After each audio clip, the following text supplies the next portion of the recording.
enshumi nchewire tukakoreka Anson Nwajiro kumanywa nkatone otwire na juna no kwiba abakozi ba mobile money okurwa mu district ya Mbarara Isingiro Rwampara hamwe na handi ogu agarukire yareba ko mukoti kushaba bail konka y'ibihwerire ebirire katemba obwarukweshukuza abaserukare ngo batamugarura mu chome bwa nyuma yo kukimanya ngo no barabe bamuhire bail abaserukare babire bamutegerize kugaruka kumukwata. Museveni akija yanyiba okunyiba kwa Museveni akija yakora yo some deposits na withdraws aseme zitarashona aha muhero yija yakora akija yabanza yakora withdraw mitoro 95 yamara yakora deposits aha namba MTN nazo zitarashona hati finally yakora deposit ha Airtel number ya miliyoni maybe miliyoni nkemwe n'emitwaro nkenga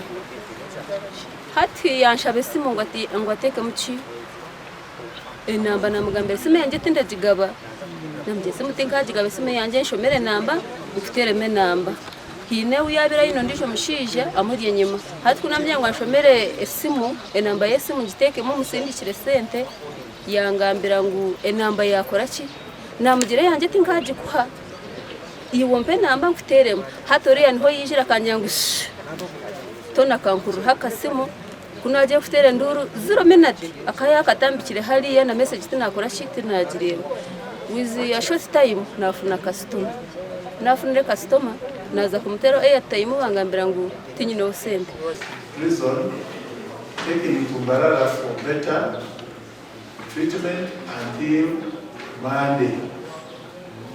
When you have the complainant, now you can hear. Ogu agarukire yakwatwa kandi abiyibere sente zabo borekiro butashemererwa hamwe na koto kumuha bail. Anyeshunga kuki ekinde na mukakwa sente zanya muzire kano mushashu egereza kumundondese madam tali meje kugamba briefly mukakwa sente mushashuru timura mu isaye mura mutwara muri namba na bakuratira kibo ndagukwatera mu muhanda agwire muri kwesa siganga agwire imwe murajya muturage tugamba ko kubanja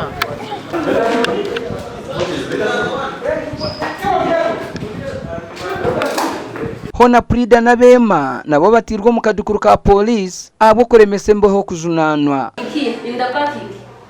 How do you know we are confessing at Torafu? I'm a policeman, you know me. I'm exercising my lawful duties. You come, you want swat. Of running.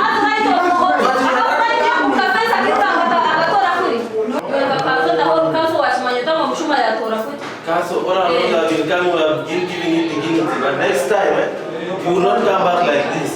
Just know that. I want you to come down. No coming down. Gasha kwa Rusi Nwamanya.